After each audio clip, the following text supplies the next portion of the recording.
Good evening, ladies and gentlemen. What is going on, everybody? It's great to have you with me. The Minnesota Vikings season ended yesterday, to the surprise of very few. Oh, sure, there was a little bit of hope that the 3% chance of the Vikings winning and a handful of other things happening. Yeah, I hope you didn't put money down on a 14 parlay, because that just wasn't going to happen. The Green Bay Packers beat the Bears, and they got the last playoff spot. I don't know what irritates me more. The fact that we just had a crappy 7-10 season for a myriad of reasons, mind you, but Packers came all the way back and got into the playoffs. That's a competitive rebuild, not necessarily what we got going on. We're going to recap the game, recap the season a little bit here, and tonight's theme, as you saw in the thumbnail, Mired and Mediocrity. Some say, what are you talking about, Justin? The Vikings rarely, if ever, train wreck. Well, I guess it depends on what your definition of mediocre is. I'll give you mine, and I'll ask you guys, am I onto something or am I on something? Who the heck knows? But we'll get into that here shortly. But it's let's hit the reset button for the first of many times here tonight. If you didn't already do so, wipe your feet at the door and hit that like button. If this is your first time here, hit that subscribe button. Help me grow this channel and this community. We start off by getting some shout outs. Grandpa Dave from Vikings First and SKOL is, of course, first in the house. Change things up if the results continue to be the same. You would think after 19 years of ownership, the Wilfs might get that. That might be heavy on the theme tonight. If you don't already subscribe to Vikings First and SKOL, hit them up on both YouTube and your podcast aggregators. Shout out to one of the OGs, McAndrews. What's going on, McAndrews? Good evening to you as well. What's up, my guy, Ryan? How's everyone? Hey, everyone. How's it going? Well, it's going into the off season, day number 1. To the matriarch, one of the queens, Mary, what's going on? Good evening to you, as always. What's going on, Clifford? Good to see you again here. Good to see you. We got one of the other queens, Ashley. What's going on, Ashley? Nice to see you. Thank you so kindly for joining us. Say hello to your king. Vikings funeral for me. Or tell him to drop on by. That'd be even better. Shout out, Mateo. What's going on? Packers look like they might have found another quarterback. I swear we haven't found one since Culpepper. I'm not ready to pronounce Jordan Love a future Hall of Famer. I am ready to say he looks like a competent quarterback. Now, will he continue to evolve and grow a little bit? Don't know. But I do know this. The Packers are doing it right. They're taking a quarterback at some point. And everybody wanted to criticize him. Well, you're in a Super Bowl window and you have Aaron Rodgers. You should have taken a wide receiver or something else that would bolster the team at the moment. Okay, look at him now. So we'll get into that, though. Speaking of the king, there he is. Vikings funeral. What's going on? Good to see you. I appreciate you. Appreciate every one of you guys and gals for coming out here tonight. Shout out Cody. What's going on? They probably will be one and done, and we can as much as we Viking fans don't like the Dallas Cowboys, we're all big Dallas Cowboy fans this weekend. Let's just be clear about that before we go any further. I'm going to try to keep this limited to 20-25 minutes tonight because we got that national championship game. It looked like Michigan was going to run away with everything, but 17-10 at halftime, and Washington gets the ball coming out of half. Things just got interesting. Things just absolutely got interesting. No, it wasn't a train wreck. I'll get to what I mean by that. Roger. But Ryan, I wasn't saying this year was. Two-Tone Tony, what's going on? D-Will, what's good? Good to see you. Thank you so kindly. Thank you so very, very kindly. Yes, FTP, you are correct. If you don't know, well, then you don't know. Oh, wait, the phrase is if you know, you know. But anyway. All righty. Before we get started, as always, ladies and gentlemen, I do shout-outs to you, and I do shout-outs to a group of other men and women. We're talking about the active and veteran members of our armed forces who fight for our freedom, not only to earn it, but to keep it, to make this the best country on the planet, as well as to the families of our active and veteran members who had to sacrifice time away from their loved ones so that we could be free. To the brave men and women who serve as our law enforcement, firefighters, and EMS, who in times of tragedy are the ones running towards the danger to help the rest of us get away from it. Thank you so very kindly for potentially putting your life on the line every day when you go to work and for keeping us safe. And to the doctors, nurses, frontline workers, home health care providers, and surgeons who in our time of medical need are always there to take care of us. Their Super Bowl is trying to save a life. The men and women I have shouted out here tonight, and as I do at the beginning of every show that I do solo, at times can work very thankless jobs. So I say thank you at the beginning. As always, again, hit that like button for me. It's free. Miss Ashley, you are hereby circled as like on one bar and up against. Get on to people and keep the track of the numbers for me and stay on them and do all of those sorts of things. Real quick, we got a couple more shows left. Donations open on both Cash App as well as Supers, helping me raise a little bit of cash for Mini-Me going to the Big Apple in Washington, D.C. on her field trip later on this spring. Mary has so graciously donated a bunch of prizes. And because of the holidays and my schedule and Rap schedule, we haven't done the last 3 weeks of drawing. So the next time Rap and I get together, and we'll announce it on our community pages, we're going to do the drawings for all 3 prizes. Now, as you know, one of the prizes was this nice drinkware set and wood art. One of the prizes was the cover of a chair of the Vikings. And we are here to announce the grand prize, the last one. It is a beautifully framed picture of Randy Moss, inducted into the Hall of Fame in 2019. So for any of the donations that have been made in the last 3 weeks, they go into every drawing. And as I have said, they need to be in $5 increments. And any premium members get entries for each week, and any new members get double the entries. Whatever you guys can do, because I wanted you all to know that I appreciate so very, very much the loyalty and the support that you give me and Rap and Dave and Gigi, Vikings First and SKOL, One Bar Lupagus, all of the content creators, Drew and Ted as well. As we have all said on all of our shows, you guys make this all worth it. We love talking about the Vikings, but we love interacting with you, ladies and gentlemen. So thank you very, very kindly. Okay, now I got to remember how I set this up, because I'm not going to do the slideshow. I'm going to go stream of consciousness here tonight. And let's see, how did I do? Do I do that one? No, I didn't do that one. Which one did I do? Nope. Sorry, guys. Yeah, that's the one I did. Okay. The thumbnail said mired in mediocrity. What do I mean by that? If your definition of mediocre is just okay, that's kind of mine. Now, I don't see being competitive every year for the division and hoping to get into playoffs as success. That's success if your team's level of standard is we rarely, if ever, make the playoffs. The Minnesota Vikings are the team with the highest regular season winning percentage that has not won a championship in the NFL and maybe of all of men's sports. I have to look and check and see if that's still the case. But if it's not, in all sports, they're right in the top 5. Being competitive for the playoffs is not enough for me anymore. I'm 44 years old. In my lifetime, the Vikings have never been to a Super Bowl. I was born a couple years after their last Super Bowl appearance. They've been to 5 NFC championship games. So roughly every 9 years, they have one pop-up season where they get just close enough to break our hearts. 98, 2000, 2009, 2017, and, oh, by the way, 1987. Okay, let's break this down. The Vikings rarely ever train wreck for a sustained period of time. Yes, they've had a few seasons here or there where they're 3, 4, 5 wins, but they avoid that, which is a good thing. It's never good to consistently be a 3-win team. I mean, that's terrible. I'd hate to be a content creator for a team that is constantly mired around horribleness at 3 or 4 wins. But at some point, being in the middle isn't all that much better than being bad. I'm not suggesting that I want this team to be bad. Let me make that very, very clear. Because sometimes when I go on these rants, and I decided to wait until the end of the season, I was going to do this rant after the deplorable performance against the Packers. But I said, you know what? I want to wait until the season is over because I don't want people like, oh, you want to tank and this, that, whatever. All right, here's where I'm going with this. This was the 19th season that Ziggy and Mark Wilf have owned this football team since they bought it from Red McCombs. I break down teams into 3 buckets: 6 wins or fewer, garbage; 11 wins or more, playoff teams and Super Bowl contenders.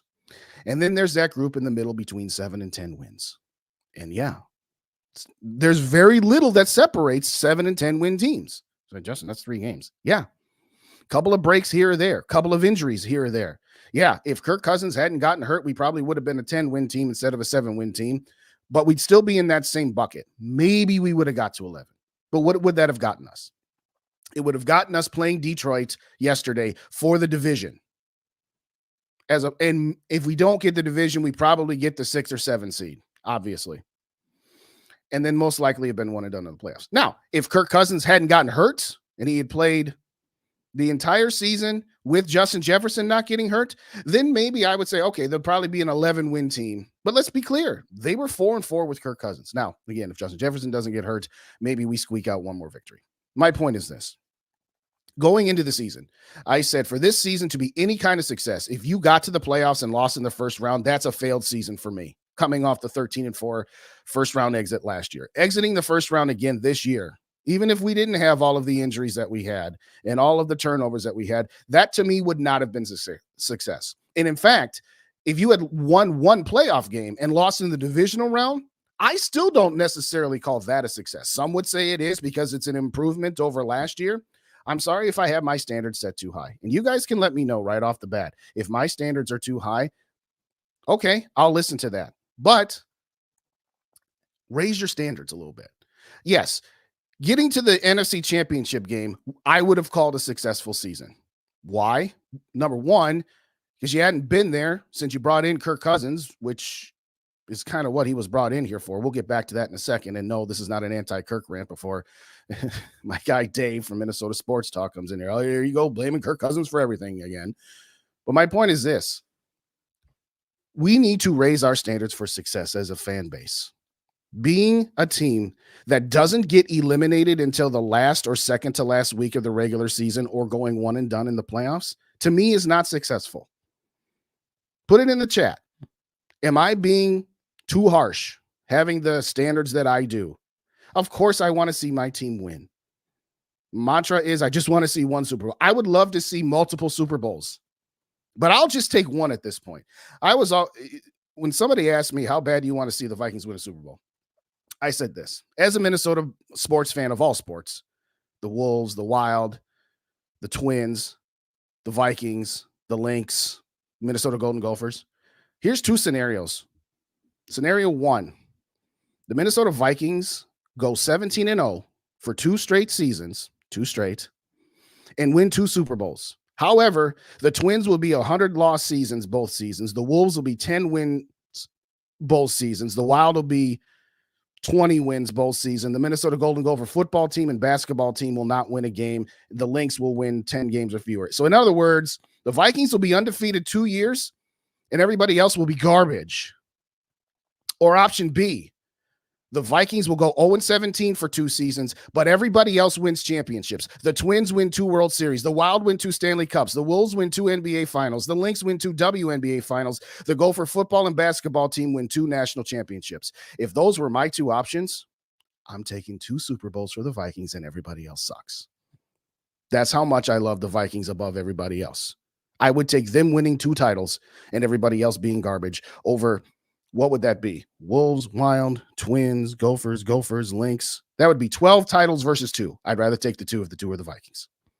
Put that in the chat too. If you're a full-on Minnesota sports fan, if you're a Vikings fan that, you live somewhere else and you don't cheer for the other teams, okay, it's skewed. But if you're somebody like me that roots for all Minnesota sports, which one are you taking? I want to see this team win a Super Bowl before I die.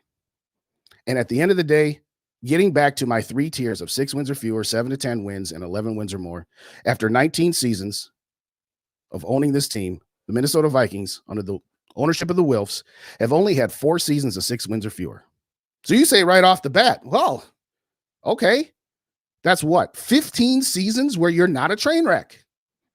They've also only had 4 seasons of 11 wins or more. That's 11 seasons of 7 to 10 wins. And that's exactly what the Wilfs want. They want to be relevant. It's like playing in a poker tournament where you got a 4 or 5 day tournament. The first couple of days, people get eliminated and they lose their money, right? And by the middle of the 3rd day or the middle of the 4th day, that last person gets eliminated. And now everybody that's left is, quote, in the money, where they're going to get some money for getting as far as they've gotten. Okay. So for the rest of the people that are eliminated on day 4, they make their entry fee back. They make a little bit of profit. But if you get to that final table, well, now you're making some profit. And if heaven forbid you actually win the tournament, you make millions upon millions of dollars. The Wilfs are playing poker tournaments where their entire strategy is to make sure they don't get eliminated before they at least get into the money.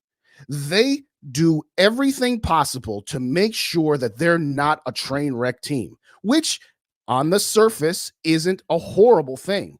But by doing so, you also limit your ability to have sustained success. This team has not been to the playoffs in back-to-back seasons since 2008 and 2009 under Brad Childress. Okay, let's think about that for a second. Leslie Frazier never went to the playoffs twice. Granted, he only had 3 years. Mike Zimmer, he never went to the playoffs more than once. In back-to-back seasons. Beg your pardon. Mike Zimmer never went to the playoffs in back-to-back seasons. And obviously, this is only the second year of KOC. He's had one playoff season, one not. So my point is this. Yeah, the Wilfs are so deathly afraid of being eliminated around Thanksgiving or the first week of December that they do everything in their power. It doesn't matter who the general manager is. Everybody wants to say, what's Kwesi going to do? What did Rick Spielman do? What are the coaches' inputs going to be? Their coaches' inputs and the GM's inputs don't matter because they have a directive from the ownership group. Make no mistake about that, ladies and gentlemen. The Wilfs had multiple opportunities to change course, and they didn't. Let's go through the Rick Spielman era real quick, particularly with Mike Zimmer. You were 5-10-1 when Zimmer took over. Then you went 7-9, 11-5, 8-8, 13-3, 8-7-1, 10-6, and then 7-9 and 8-9. You went to the NFC Championship game. You bring in Kirk Cousins, and I agreed with the move at the time. And in hindsight, I still agree with the move. You went to the NFC Championship game with the best defense in the NFL. You had Case Keenum, who was a journeyman backup, who was on a magic carpet ride in 2017. And it was the time to push all the chips in. Now, they signed Kirk Cousins to $84 million, fully guaranteed, but it was only for 3 years. And what they pitched us was, hey, if this doesn't work after 2 seasons, we have an out. We didn't just sign him up for 6 years, fully guaranteed. We have an out here. And after they lost that divisional round game to the San Francisco 49ers in 2019, that window was closed. But the Wolves are like, no. Our window's not closed. We're going to keep pushing forward. So what did they do? They re-signed Kirk Cousins to an extension to free up some cap space. They didn't take into account that their defense had completely eroded so much so that they let go of all 3 of their starting cornerbacks, Xavier Rhodes, Trey Waynes, and Mackenzie Alexander. And their big offseason move was to sign and trade for Yannick Ngakoue. You spent a second-round pick for Yannick Ngakoue. That was their big move. Did they know that Danielle Hunter was going to have a tweak, as Mike Zimmer called it? No, they didn't know that.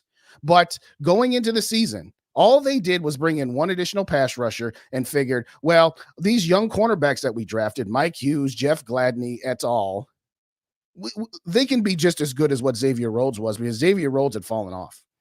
And then we went 7-9.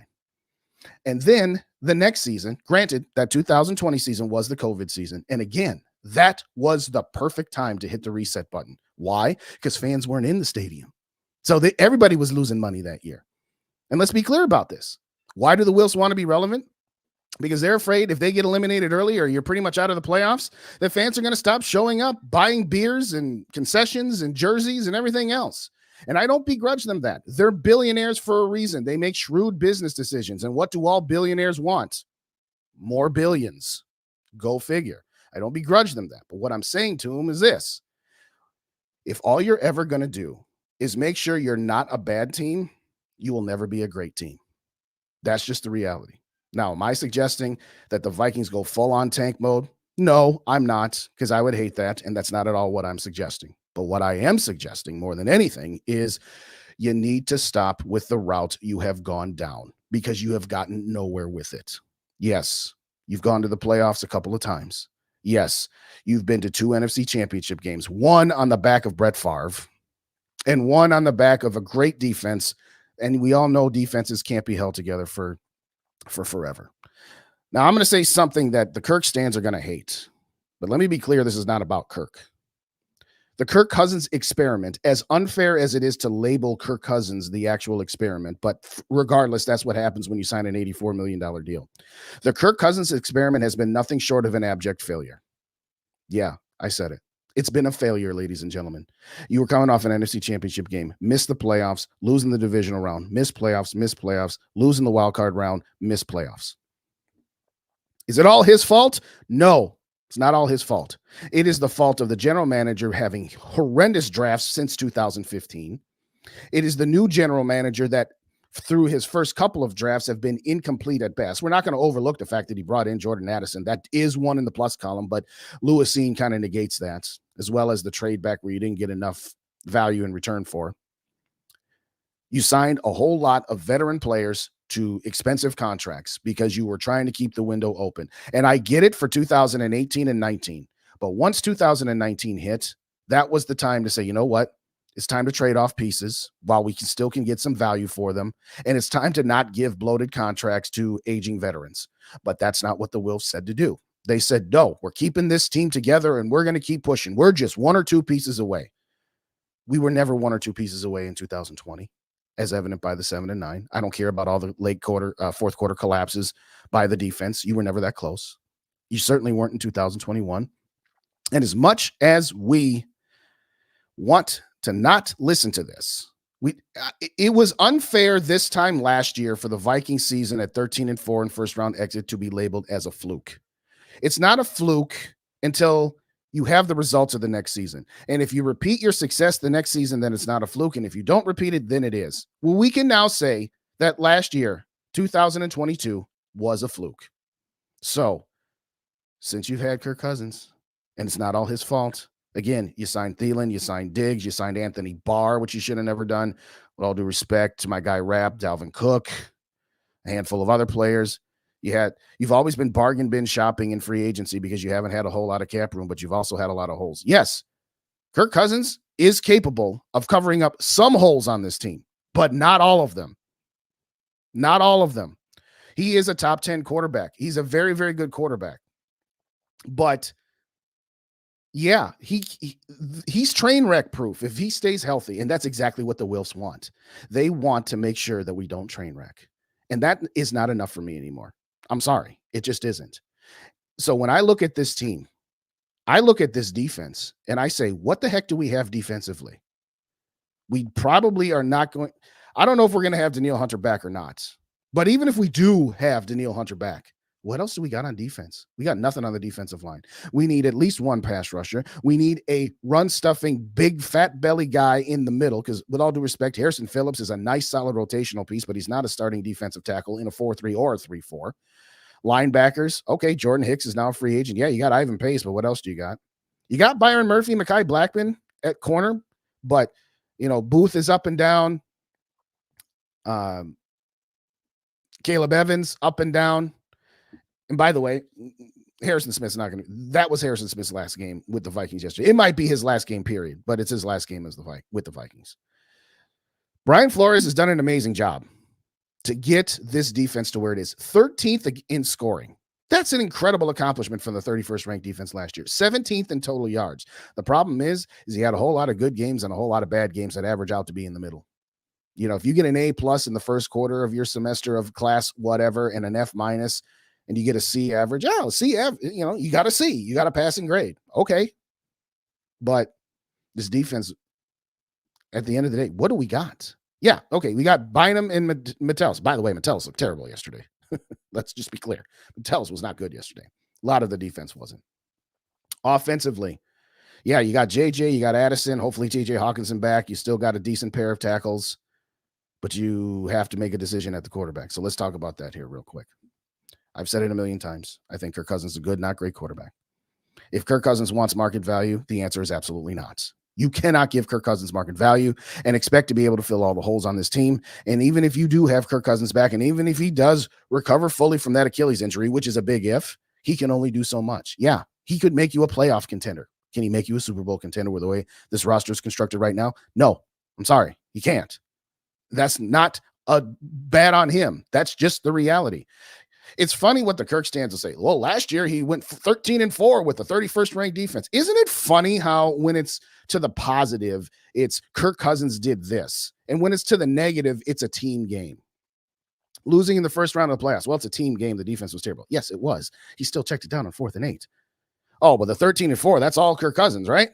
No, the defense, as garbage as it was in 2022, they came up with some clutch plays. Again, that's Colts game.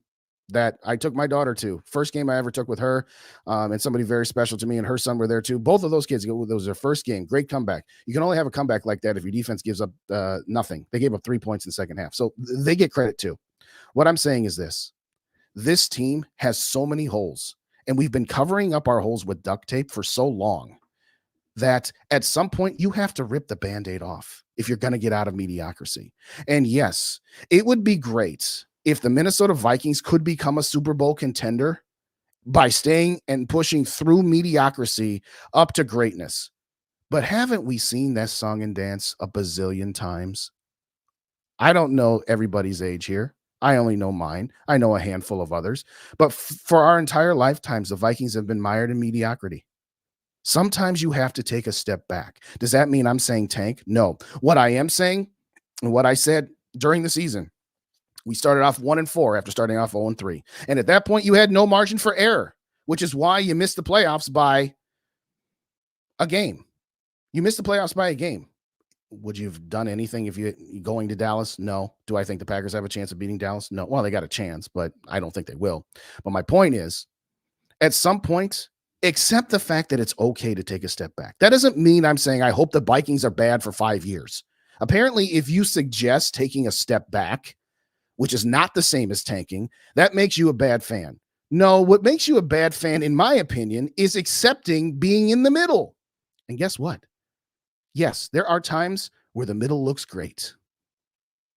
And there are times where the middle gets stagnant. And it's just like, don't you want more? I posed this question a million times. If I told you for 2 years the Vikings would be garbage, and then in the third year they'd be back to mediocrity, and then in the fourth, fifth, and sixth year they'd have 3 trips to the NFC Championship game, 2 trips to the Super Bowl, and at least won one of those Super Bowls, wouldn't those 2 bad years be worth it? Because to me it wouldn't be. But for some it's not. And that's why the Wilfs won't change, because a lot of Vikings fans will not be okay with taking a year or 2 back and are perfectly content being mediocre and just hoping we get into the playoffs. And if I hear one more person talk about the Giants being a 9-win team and going to the Super Bowl and winning it, or the Packers and Steelers being 10-win teams, okay, 3 out of 56 Super Bowls have been won by teams that have won 11 games or fewer. Every other Super Bowl team, well, maybe back in the 60s and maybe back in the 70s, there might have been a 10-win team. I don't think so. But my point is that in the modern era, in my lifetime, the 10-6 Steelers of 2005, the 10-6 Packers in 2010, and the 9-7 Giants in 2011. Those are the only teams that have won a Super Bowl with 11 wins or fewer. By the way, all 3 of those teams had Hall of Fame quarterbacks. Kirk Cousins, good, not great. He's not a Hall of Fame quarterback. Sorry, Kirk Stans, he's not. Now, maybe if he plays for another 4 years and accumulates some more stats, he'll get voted in the Hall of Fame. My point is he's not at the level. Well, Kirk Cousins is better than Eli Manning. No, he's not. He's a better regular season quarterback than Eli Manning, but he's certainly not a better playoff quarterback than Eli Manning. And by the way, that Pittsburgh team had an outstanding defense. We don't have an outstanding defense. That Packers team, yeah, Aaron Rodgers wasn't Jedi Knight Aaron Rodgers that he became the next year and beyond. He was a good, very good quarterback, kind of like where Cousins is now. But that Packers defense was outstanding. And here's the thing. The Packers in 2010, we talk about all these one-score victories that we had and all these one-score losses that we had this year, right? The Packers in 2010 never trailed by more than 7 points. They were never down 2 possessions. They were always in the game. And you can say the same thing about the Vikings. Well, we're always in the game. Like, yeah, but you're talking about an era where you still had Peyton Manning and Tom Brady and Ben Roethlisberger and a whole bunch of other slew of Hall of Fame quarterbacks. And the Packers got hot at the right time. But realistically, they were a better than 10-6 team. Those 6, again, they never trailed by more than 7 points. So all I'm saying is this, just because it has happened for those 3 teams doesn't mean, oh, that's all you need to do is just get into the dance and anything can happen. Well, yeah, any given Sunday, but you want to rely on that year in and year out? No. So what the Vikings should have done after Kirk Cousins got injured and they were 4-4, they should have traded away Danielle Hunter and got a late first, early second round pick for him. Just, if you don't bring him back, then you let him walk for nothing. Same thing, KJ Osborne. They should have done what they did with Ezra Cleveland, but they should have done it with more. But no, we just beat the 49ers and we're slowing down our turnovers. Well, that didn't last but a couple of weeks, did it? Well, it's Josh Dobbs and that's Nick Mullins. Well, that's all you had because you didn't have Kirk coming back. And by the way, saw a great tweet from Kevin Seifert. He's like, if the Vikings had lost to the New Orleans Saints, that game where we got out the gates early, up 27-3, and then barely hung on. If they had lost that game, two things would have happened. Number one, the Vikings would have the number 6 overall pick and would be within striking distance of a guy like Drake May, who's the guy I want more than anybody. I'll get more into that in later shows during the offseason as to what I would give for Drake May and what I would do with the draft strategy. But the other thing, too, is if the Vikings had lost that Saints game, the Packers would not be in the playoffs. So anybody who says, no, you always play to win, I hope that 3-hour sugar high was worth the Packers getting into the playoffs and worth having the 11th pick instead of the 6th. I'm not saying you go out there and try to lose as players and coaches. I'm not saying that. I'm saying ostensibly as fans, sometimes short-term pain for long-term gain is the route to go. That could be on the football field, as an organization, in life. You know, if you've got $10,000 worth of credit card debts because you've been living a certain lifestyle and then, you know, you lose your job and then you take a different job where you make less money. Sometimes you have to change your spending habits and you have to go through a year or two where you don't go out for steak dinners once a week. You don't take your kids on elaborate vacations 2-3 times a year. And you say, you know what, guys, we're going to cut back on our spending until we get our debts paid off. And once we get our debts paid off and we start saving some money, then we'll go back to living on the hog. And that's what I have suggested that the Vikings do, but they never do that. They spend beyond their means. They do all these contracts with void years and pushing money down the road. And ultimately, they're always in a salary cap mess. And for the first time this upcoming offseason, the Vikings are finally in the black. Why? Because they got rid of Kendricks, they got rid of Thielen, they got rid of Dalvin Cook, and they took all of those lumps in the 2023 cap. But they still got like $50-some million of dead money if Kirk Cousins isn't brought back. Anyway, as far as Kirk Cousins goes, there was this report today where he came out and said, yeah, I'm happy to take a team-friendly discount because the God has blessed me to make a lot of money and all this other stuff. Here's what I'm going to say to that. Kirk Cousins' market value is $45 million. With his injury, you could say it's about 40. Even an injured, coming off an Achilles, Kirk Cousins is worth the same amount of money as Daniel Jones' $40 million is. So to me, if he says, yeah, I'll play for 40, that's not a team-friendly deal. Is it a slight discount? Yes. If he says 35, no.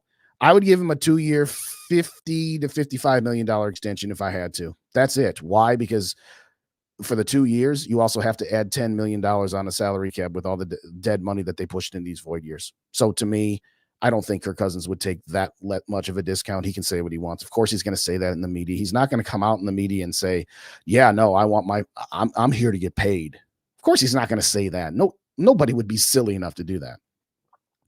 I want to move on, and I'm willing to accept that we might have to take one step back in order to take 2 steps forward. But I don't think Kirk is going to take that kind of a deal. And so where does it leave us with the Wilfs? Well, Kwesi has said, yeah, we wouldn't mind Kirk coming back, but it's got to be at the right price. And one thing that Tyler from Vikings First and SKOL said on his show earlier today, or maybe it was yesterday on the postgame show, talking about Kirk, the Wilfs might finally be willing to listen to a general manager say, hey, we need to take this in a different direction because now he's going to be 36 starting next season. And in previous iterations, he was 32, 34, etc. Right. And I certainly hope so. I certainly hope that Ziggy and Mark are willing to say, you know what, all of these years we've made a bucket load of money and I don't begrudge them that, but it's time to bring a championship here. I'm not interested in being competitive for a division championship. I am interested in being competitive for a Super Bowl championship. Aren't you? Yes. As I said, it would be great if we could just go 10-7 for a couple of years and then just keep building on that from where we're at without having to take a couple step backs. That would be great. That would be ideal. But we have seen over the course of the last 4 decades that hasn't happened. Yeah. Sometimes you have to take a step back in order to take 2 steps forward. And I'm not afraid of such things. And yeah, those would be some pretty lean years and it would make content creation a little more difficult. But guess what? For any money that the Wilfs might lose in having a down season or 2 by not having the stands full in December because the team's already been eliminated from the playoffs and they're selling tickets to other fan bases and whatever else. You're going to make that money back in spades if the Vikings have a 3 to 4 year window of sustained success where they are, in fact, competing for, appearing in, and dare I say, winning a Super Bowl. You're going to make that money back. In fact, you'll probably make more. So all I'm saying is I'm kind of done being in the middle. I'm kind of done being this team that's, oh, what a cute little club. And hey, they don't train wreck. They don't suck. They're not the Detroit Lions. Funny, the Detroit Lions tanked 2 years ago, and look at where they're at right now. And they're still ascending. Funny, when Kwesi Adofo-Mensah was hired 2 seasons ago, and Poles was from Chicago, what did Poles do? He tore it down, and he started to build it back up.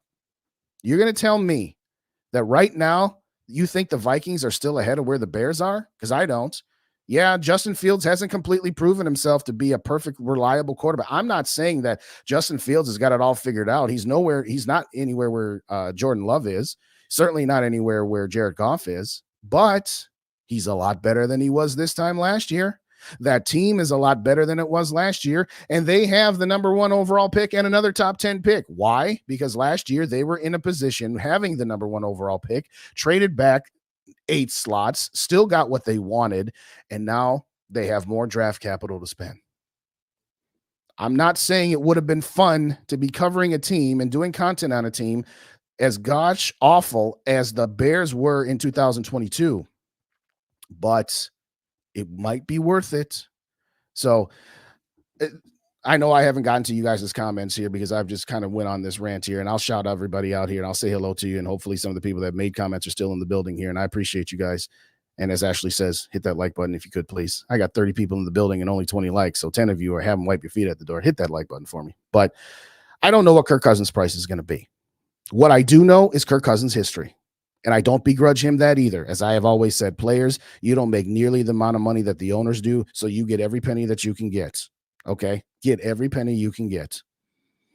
I'm not saying that Kirk Cousins owes the Vikings to take a discount. I'm just saying that with where this team is at, with how many needs they have and how much money they don't have, if you're not willing to come down on your asking price, I'm going to have to say goodbye. And again, I'd say goodbye no matter what, because I just think it's time. Because what does Kirk Cousins do? He keeps you train wreck proof. I don't want another 7-win season next year. I don't want a 4-win season either, but if that 4-win season next year leads us to having sustained success by allowing us to hit the reset button on the salary cap, pay off all of those void years, get some younger players in here. And yes, the draft is a crapshoot. And yes, people will say, well, do you trust Kwesi this, that? That isn't the point. What I know with almost absolute certainty is if you bring Cousins back and then you re-sign JJ, and then you got to put some money aside for Christian Darrisaw, that doesn't leave you a whole lot to fix the rest of the stuff on the roster. So whether you take a quarterback with your first pick or whether you trade up or not, if you want to bring in a bridge quarterback for cheap, fine. I'm willing to accept that. Heck, as much as this will sound crazy on the front end, and stick with me here, I'd rather draft a quarterback and I'd rather just go with Nick Mullins. And why I say that isn't because I think Nick Mullins is the answer. I think that Nick Mullins would be a guy that, all right, you play that season out with him while you let your other guy develop. And then you reset the rest of the roster and you get rid of your bloated contracts with aging veterans. And then in 2025, instead of having $30 million of cap space to spend, you got $80 or $90 million of cap space to spend. Well, if you're a bad team, nobody's going to want to come here. Baloney. That's a bologna sandwich, as my daughter would say. And for if you don't have kids, bologna sandwich is what kids play when they're playing BS. Obviously, you don't want to have a bunch of kids yelling the real BS, so they say bologna sandwich. Anyway, money talks and a bologna sandwich walks. If you got $90 million worth of cap space, players will come here. You still have Justin Jefferson and Jordan Addison, and theoretically, you'll have a young, up-and-coming quarterback. You see 2 of them on display here in this championship game. So, no, I'm not afraid to move on, rip off the Band-Aid, and go in a different direction, because the direction we've been heading in, by and large, for my lifetime, is just the same old, same old. Once every 9 to 10 years, we get to an NFC championship game, we get our hearts ripped out. And yeah, maybe if that 98 or the 09 team or both or 17, or 87, I don't necessarily count, 2000. But maybe if one of those teams had actually won a Super Bowl, my attitude would be different. But as it stands, they didn't. So this is what it is. I want a higher standard for our fans. I want a higher standard for our team than just being content. And yes, I'm sorry, 7 to 10 wins is mediocre. Even if you get a 10-win season, you lose in the first round. That's mediocre. You don't get out of mediocrity unless the divisional round of the playoffs is where you start to call yourself a success. Now, yes, if the Detroit Lions, for example, win their playoff game against the Rams, that's a success for them because they haven't had a playoff victory in pert near 30 years. We should have higher standards than that. We should demand more for our team than that. So I'm going to read you guys' comments here, and then we'll get out of here because I know the game is already, the second half is already well underway. So I'm just going to say hello to you guys because you know that's how I like to do. What's up, SKOL? Good to see you. You're going to regret that. I don't remember which part that was to, but probably. What's up, Dayon? Good to see you. Thanks for coming. What's up, Dave Thibodeau? A lot of hellos and whatnots here. Shout out to SKOL Mafia for the $10 super chat and the 2 entries for Rise of the Phoenix or J-Day. There you go, too. Yeah, okay, fine. My quarterback rankings would go Drake May 1, Daniels 2, Williams 3, Penix 4. Those are my top 4. Z31, what's going on? Thanks for coming by. JDT 93, appreciate you. I want to mock Bob. Wentz would be cheap. I've never necessarily liked the idea of Wentz, but if it means that that's our concerted effort to say, hey, we're going to take a step back, we're going to clean up this mess, pay off our bills, get ourselves into a much healthier salary cap situation and bring in some young players and draft our quarterback of the future, I'm not totally against. I was totally against it 2 years ago. Well, 2 years ago, because I said it at the time, when they fired Zimmer and Spielman, they should have traded Cousins. They should have just hit the reset button. All you did was delay the inevitable for 2 years. And yes, as I said, last year was a lot of fun, but what did it get us? It got us delaying the inevitable for 2 years. Again, that Colts game, that day was one of the funnest days I've ever had. And I'd love to have more days like that and the circumstances like that. There's very few things on this planet I wouldn't give for that again. But in the pantheon and the mindset of winning a Super Bowl, when we fired Zimmer and Spielman, we should have traded away Thielen, should have traded away Harrison Smith and Kirk Cousins. And yeah, last year would have been garbage, but look at what the Bears did. That's exactly what the Bears did. And look where the Bears are at now. What's up, SKOL for Life Barber? Good to see you. Bite Size, what's going on? Thank you so very, very much. All right, Funeral, what you got? We have a lot of problems with the team. We're never going to contend consistently by patchworking a team together. Competitive rebuild talk is asinine. You know what competitive rebuild is, Josh? It's we're going to be mediocre and we're going to tell ourselves we're rebuilding. What rebuilding moves did the Vikings actually do this year? What did they do? They didn't do anything to rebuild. They didn't trade away assets and accumulate draft picks. They didn't re-sign Kirk Cousins after Kirk Cousins had a higher number than they were willing to give. So, okay. But by and large, the moves they made, bringing in Byron Murphy, and even though it was an abject failure, Marcus Davenport, no, they were trying to compete this year. The competitive rebuild is just an asinine statement to begin with. And everybody wants to attribute that to Kwesi. No, attribute it to the Wilfs because that's where all this is coming from. Too Evil, what's going on, brother? Good to see you. Warlord of Art, hey, how you doing? Good to see you as well. Thank you so kindly, everybody, for joining. Oh, the Wilfs want a championship, but they favor being. Yes, let me be clear. I am not saying that the Wilfs don't want to win a championship. Just to be clear, and I'm not, expounding you, Dave. What I am saying is this, though.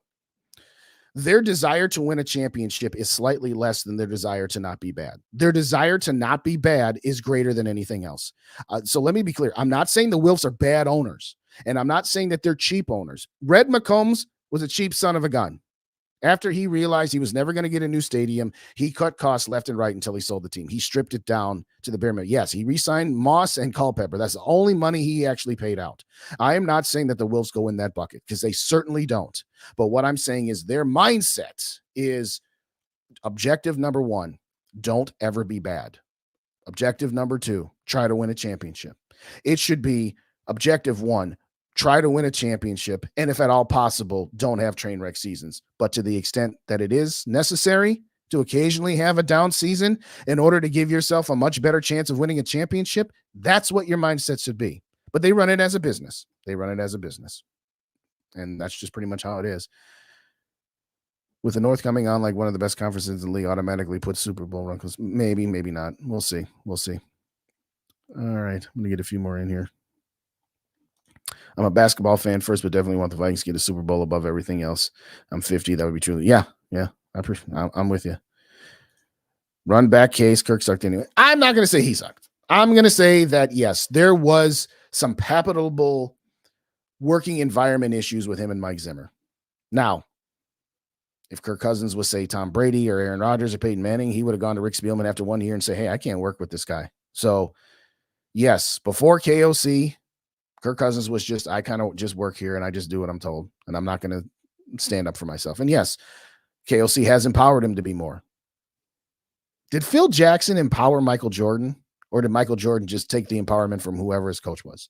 Again, I know not everybody's Michael Jordan. I'm just saying those that want to be the best ever or great don't wait to be empowered. They take the empowerment and say, hey, this is what's mine. Shout out Drop Shot. What's going on? The Vikings are going to Vikings. They will re-sign Cousins. And I certainly hope not. Because here's the thing. And I said this the other day, or I said this last Tuesday. If the Vikings do re-sign Cousins, they're not going to take a quarterback first. If they re-sign Cousins, that's going to be hey, we're still trying to compete, and we think we're in a Super Bowl window. We think we have a Super Bowl roster because of all these injuries that we had last year. Every team has injuries. The reason this team falls apart when you have a couple of injuries, particularly, a lot of teams would fall apart if you lose your starting quarterback, but this team has no depth.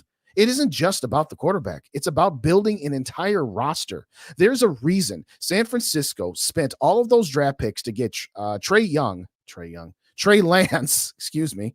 They spent all those draft picks to get Trey Lance, and they didn't miss a beat. Why? Because they built their team the right way. They have a quarterback that's making $850,000, which means you've got money upon money to spend on the rest of the team. There you go. What's up, 400 Viking? Thanks for coming by. Hopefully, I'm watching our future. Yes, I hope so too. I like Penix. I like Drake May. I like him more. And I do like Daniels a little bit more. But I would take Penix. Absolutely, I would. What's up, Drop Shot again? Let's see. Kirk is a guy. We need the guy. I think he meant Kirk isn't a guy, but whatever. But again, what else do we have? This roster has so many holes on it. Yeah. Byron Murphy, he's a solid corner. Mekhi Blackmon looks like a good pick. But defensively, besides those two and the safeties, Bynum and Metellus and Ivan Pace, that's it. Oh, well, we lost DJ Wanham. DJ Wanham's a solid guy, but he's not a difference maker guy. He's a solid guy. We have a lot of solid guys, but we only have a couple of difference makers.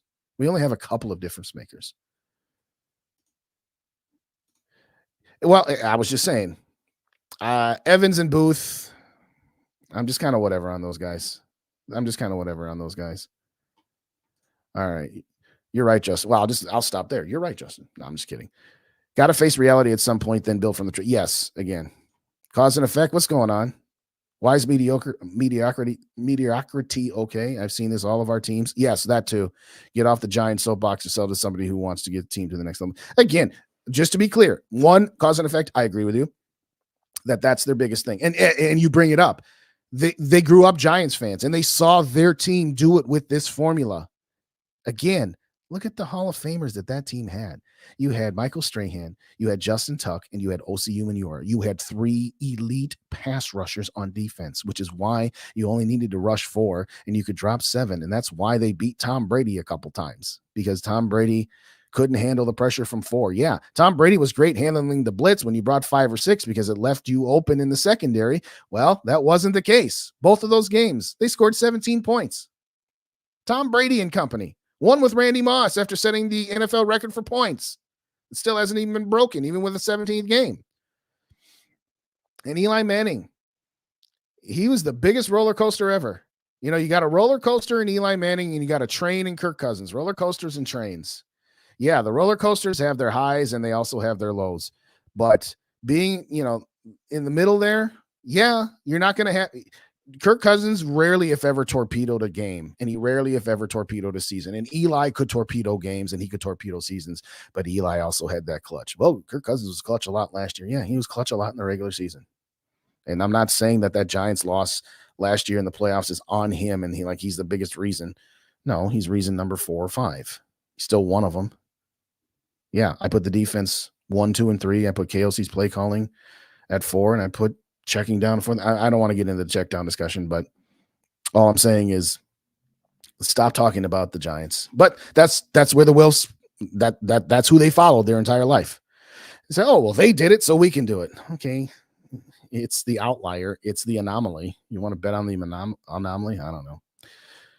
They will never do it. This team will always be 7, 8, 9 mediocrity. Yeah, that's why. Again, I hope Kwesi can get through to them. I hope Kwesi can say, look, you've owned this team for 19 years. You've done it this way. You did it with Rick Spielman. You made me play by the Rick Spielman playbook, your playbook for the first 2 seasons. And what did it get us? Yeah. People say Kevin O'Connell, he's 20-13 in his 2 seasons. Okay. That's great. Well, 20-14 now. Okay. So you're 13-4 and 7-10. Kind of in the middle. But I digress. This team has so many holes. You're right. Shout out T-Bass. I forgot to shout you out, T-Bass. I've seen a bunch of comments in there. My bad, T-Bass. This team has so many holes on defense and backup players playing starting roles. Basically no choice. But again, it doesn't have to be a full rebuild. It can be a retool. See, you've got competitive, trying to be competitive, thinking you're competitive, but you're really not. And then there's retooling, and then there's rebuilding. A full rebuild would be to trade Justin Jefferson, not re-sign Kirk Cousins, not re-sign Danielle Hunter, trade anybody that's above the age of 26. I'm not interested in that. I'm not. I know we've had this discussion, T-Baz, but I'm not trading Justin Jefferson. I'm keeping him as my cornerstone. You can retool. And for anybody else, by the way, Justin Jefferson yesterday, congratulations.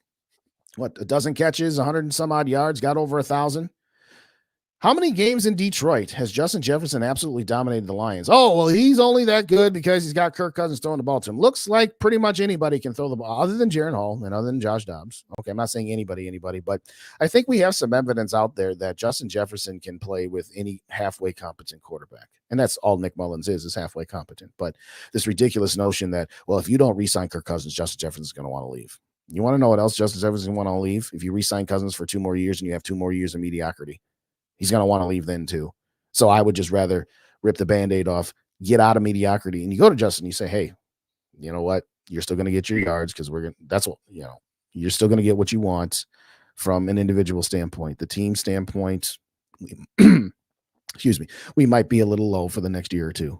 But we're going to take steps to actually make us a championship team. Right now, we're not a championship team. So we can stop with that. I agree. He's not taking a pay cut, but he only gets $80 million deal if it's for $80 million. Too evil. And tread water for 2 more years. Yes. Again, I'm done treading water. I'm bored with treading water. What's up, George? Shout out, George. What's going on?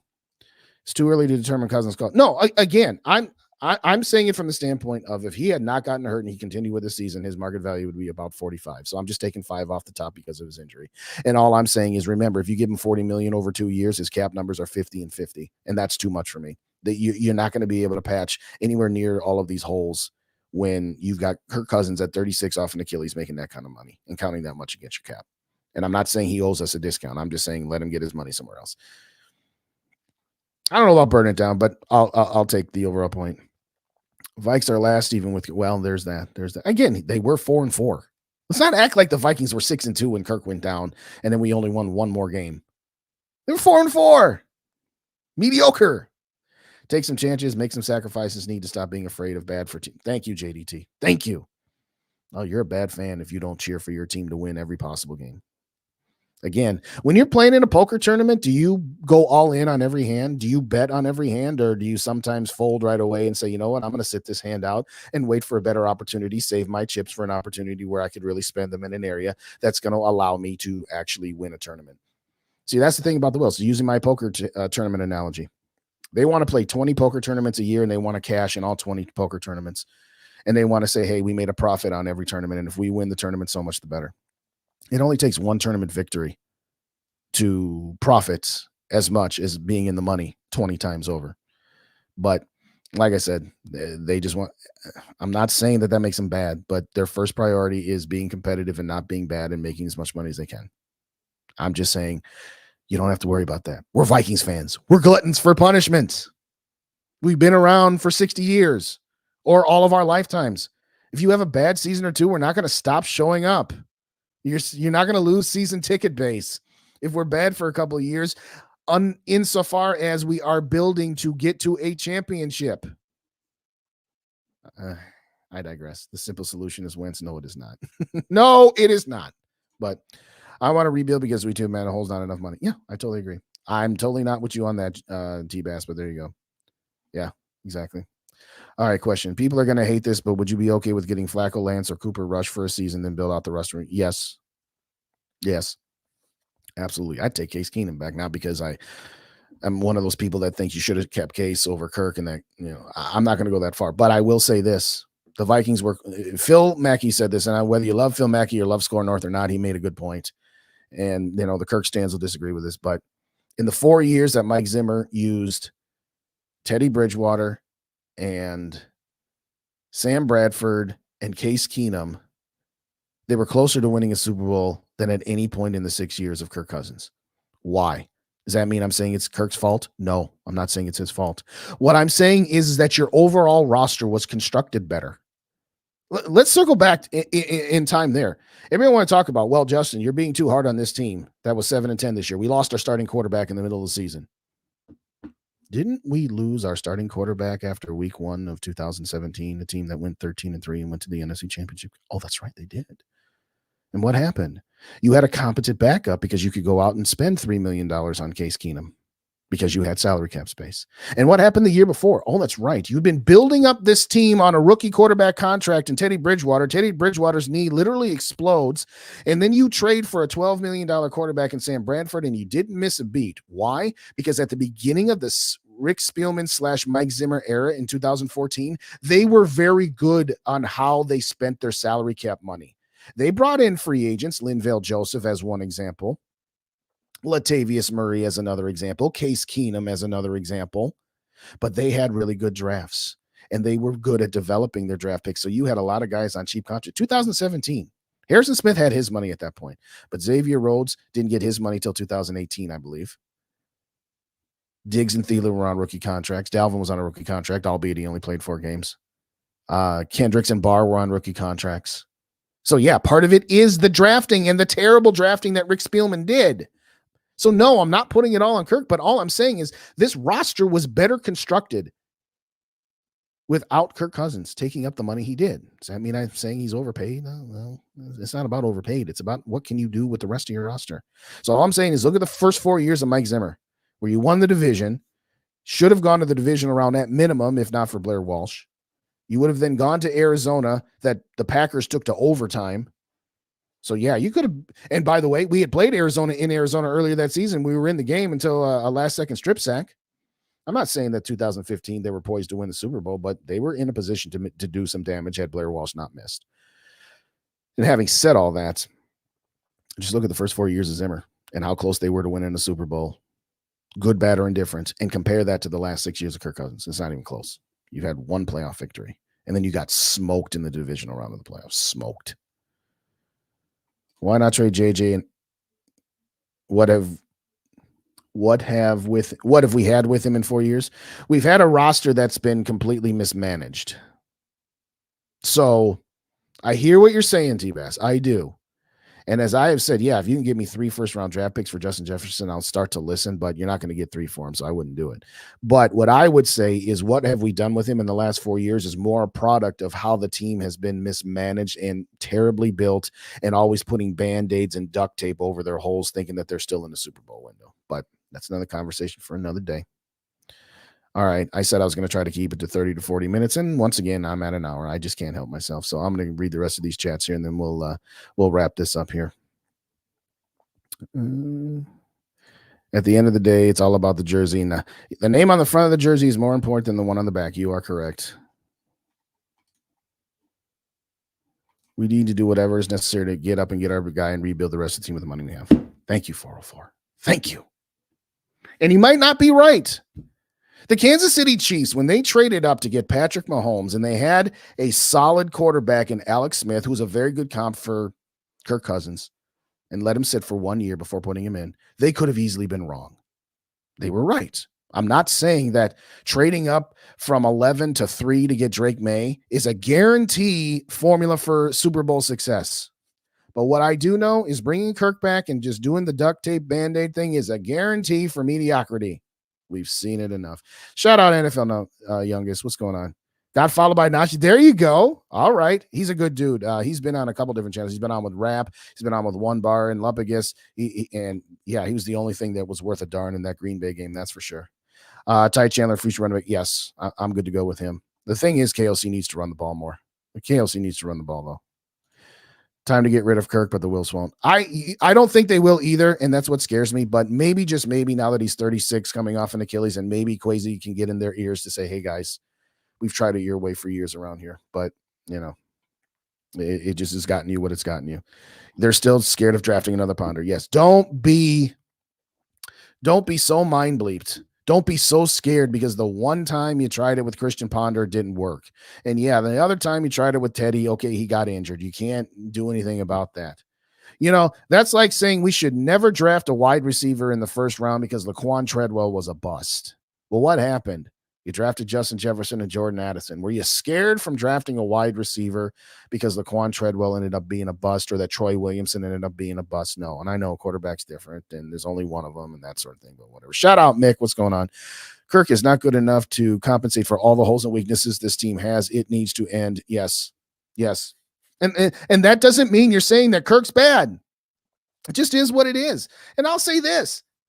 Patrick Mahomes couldn't overcome all of the roster deficiencies and win a Super Bowl with this roster. Would he get this team farther than Kirk would? Sure. I think if you had Patrick Mahomes on this team, granted it'd be Patrick Mahomes, Justin Jefferson, and Jordan Addison. So he might be able to get you to the divisional round, maybe the NFC Championship game. But I don't think Patrick Mahomes could win a Super Bowl with this roster. So why in the world would we think about bringing Kirk Cousins back? Oh, because we'll be really bad without him because look at what happened with Nick Mullins and Josh Dobbs and Jaron Hall. Okay, so instead of being a 4-win team, you'd be another 7 to 8-win team again. Whoop-de ding dong. Set your standards higher. Organization's fault. Yes, thank you. Shout out JJ Vikes. What's going on, nephew? Now you think they're a clown show. When I met you in September, you didn't think they were a clown show, but there you go. All right, Uncle Day. Mom and I were texting Paul Allen. Oh, wow. You're going to get on with PA? All right, there you go. He's going to be a little bit more ducky and bunny than I am. He's not going to keep it real. He knows where his bread is buttered. He's going to tell you that this team is just a couple of moves away from the Super Bowl, and bringing Kirk Cousins back is the best thing for this team, and we can compete next year. Not for Super Bowls, we can't. Yeah, with a third place schedule, maybe you can squeak into the playoffs and maybe win a game. But again, my standards are higher than that. Roads closed. I remember that. Yeah. Let's draft a physical defensive tackle. Yes. Yeah. You need a defensive tackle. You need an edge rusher. You need cornerbacks. You need a center. I don't know if you're going to bring back Dalton Reisner. I'm sorry. It's time to just take a step back. But anyway, I don't understand why this team isn't afraid to take risks when we haven't won a daggone Super Bowl. Yeah, I don't either. Yeah, exactly. Thank you, Ashley. I appreciate it.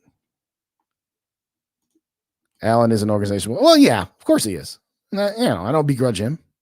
If I was making the kind of money that he was to be the play-by-play guy and a mouthpiece for the team, I'd be doing the same thing. The only thing I don't like about him is that he tries to pretend that he's not. It's like everybody in the world knows you are. You don't need to pretend that you're not. It's okay. Yeah, I agree. He is passionate, but at the same time, of course, he's never going to say a negative thing about the team. He knows where his bread is buttered. I don't begrudge him that. I'm not surprised by it. What I laugh at is he wants to pretend that that's not true. Yeah, it is. Anyway. Yeah, he tries not to be. And this is like, dude, just embrace the fact that you are a homer. Just embrace it. Don't try to pretend you're not. But I digress. With all that being said, I'm just going to leave it at this. I want to thank everybody for joining. Hit that like button, hit that subscribe button if this is your first time here. Appreciate everybody who has joined me here this evening. So we'll just hit the reset button here. I think we've done enough with Ziggy and Mark Wilf up there for almost the whole night. Oh, yeah. Any $5 increments gets into the drawings. We still get matching donations from the school system. We will be doing drawings here. So, again, a couple of different prizes here. Sorry, George, I'm taking that one down. Beg your pardon. Hold on. Too many buttons, too many things to go about here. So, again, we're still doing the drawings for all three prizes that Mary has donated. Prize number 1 is this cup set as well as the wood art. Prize number 2 is this cover. And prize number 3 is this beautifully framed Randy Moss Hall of Fame 2019. $5 increments get you in the drawing. Premium subscribers get a drawing each week. And again, this is all going to Mini Me's fundraiser. But in all seriousness, thank you so kindly, everybody, for joining me this evening. I know I'm way over on the time that I said because I wanted to get back and watch this game, but that's what's good thing about having DVRs. Now I can just go back and watch the whole thing here. But all I'm going to say is this. What I would do if I was in charge, if I was the owner, if I was the general manager that had carte blanche to do anything, is I'd say it's time to rip off the Band-Aid. It's time to accept that being mediocre consistently is just meh. Yeah, I don't want to be a bad team like what the Cleveland Browns were for years, or what the Detroit Lions were for years, or what Jacksonville was for years. Nobody, or what Arizona has been the last couple of seasons. Nobody wants that, or what Carolina is right now. Nobody's saying they want that. But look at what the Houston Texans did. They've been bad for a couple of years. And look at CJ Stroud. I don't think they're going to win it. They might win one playoff game. But there's a difference between a team like Houston that just got their rookie quarterback and got to the playoffs, even if they lose in round one. That's a different scenario than last year when the Vikings got there with a market value quarterback and losing the first round. Those are two scenarios that are completely different because Houston is elevating itself. So everybody want to say, well, they're afraid of Christian Ponder. And look at what Bryce Young did in Carolina. He hasn't done anything. Look at what CJ Stroud did. Look what CJ Stroud did. Don't you want the opportunity? It might not work. It might be an abject failure. But is an abject failure taking a swing on a young quarterback and rebuilding your roster really that much different than a failure of mediocrity? Is there really any that much difference? To me, there isn't. And to me, I'm just kind of like, let's go. Let's try something different. Even if it doesn't work. Guess what? If you take a rookie quarterback and after 2 years, you can see, okay, this guy ain't got it. Yeah, take a different one. You don't stick with an aging quarterback who you know has a ceiling of the divisional round of the playoffs. But what can you do? Last couple of comments, and then we'll get out of here, no matter how much fans want a title. Yeah, I totally agree. I appreciate you, Mary, and I appreciate for the donations or the prizes. I'm going to get together with Rap. We're going to figure out when we're going to do it. I don't know if we're going to do it this weekend or when we're going to do it, but we will do it because Mary donated this, and I promise you guys. And I apologize for my life being a little crazy and the holiday schedule with where it was. I didn't like having Christmas and New Year's on those days. That just kind of messed the whole thing up. Hey, it's always good if you show up, George. It's all good. You just hit the rewind button. It's a business for the Wilfs. I totally agree. Look at the Colts and the Browns. Yes. And by the way, look at the Bills. The Bills were terrible for years, cycling through quarterbacks until they finally said, you know what? We're going to go up and get Josh Allen. Look at the Bengals. The Bengals. They were terrible. All right, real quick. They had Marvin Lewis as their head coach, and they had Andy Dalton. Andy Dalton, solid quarterback. Good, not great. And they finally bottomed out, and then they had the number one pick and got Joe Burrow. And then they've been to a Super Bowl, and we're close to winning it. I'm just saying, do something different. Have a good night. Appreciate you. Ben Lever is afraid to criticize the team. No, but Ben Lever, he's not the homer that PA is. But I saw a quote from Ben earlier where he's just like, well, Kirk's going to have to decide where he wants to go and where he thinks he has the best chance at a Super Bowl. And I think it would be the Vikings. The Vikings are not a Super Bowl competitive team right now. Can they be competitive next year if the chips fall right with a third place schedule and they make some shrewd draft picks and some shrewd free agent signings? Yes, they can be competitive for the playoffs. Can they be competitive for the Super Bowl? I don't think so. I'd rather take a couple of lumps in 24 and maybe even 25 and then really have a 3-4 year window of being competitive for Super Bowls and gosh forbid ever winning one. But that's just me. Tomorrow night, 6:30. I'm guessing Dave and I will have vastly different opinions because, you know, Dave's one of those guys that, hey, you win at all costs and you don't cheer for losses. I'm not saying I was cheering for losses. I'm just saying I'm more acceptable of them. I'm more accepting of them, of the short-term pain for the long-term gain. But 6:30 tomorrow night on this channel, hit that like button, hit that subscribe button, ring that notification bell. I'm not putting that last one up, JJ. Sorry, not doing it. But yes, everybody stay safe. We might actually get some snow around here for the first time this entire winter. Haven't had a whole much. I agree with you, cause and effect. Cheaper quarterback, build out the roster. Do what San Francisco did. Do what these other teams did. By the way, the Chiefs won their Super Bowls with Patrick Mahomes on a rookie contract. The Sea Chickens with Russell Bleeming Wilson won it when he was on a rookie contract. And the only other times that it didn't, oh, by the way, Carson Wentz was on a rookie contract and Nick Foles was a $4 million backup quarterback when they won in 2017. So I'm just saying it might not work, but the current thing that we've been doing for 40 years, that don't work. So let's try something different. Appreciate you, SKOL for Life, Barger. Appreciate everybody who's joined me this evening. Let's get on back to the national championship game in college football. Maybe, just maybe, one of those quarterbacks playing tonight will be a member of the Minnesota Vikings. Hopefully, maybe, something. Anyway, thank you kindly, as always, for joining me. SKOL, to the next episode. We know the elevators got us down, that we missed the playoffs and the Packers made it. So, as Prince would say, go crazy, punch a higher floor. Good night.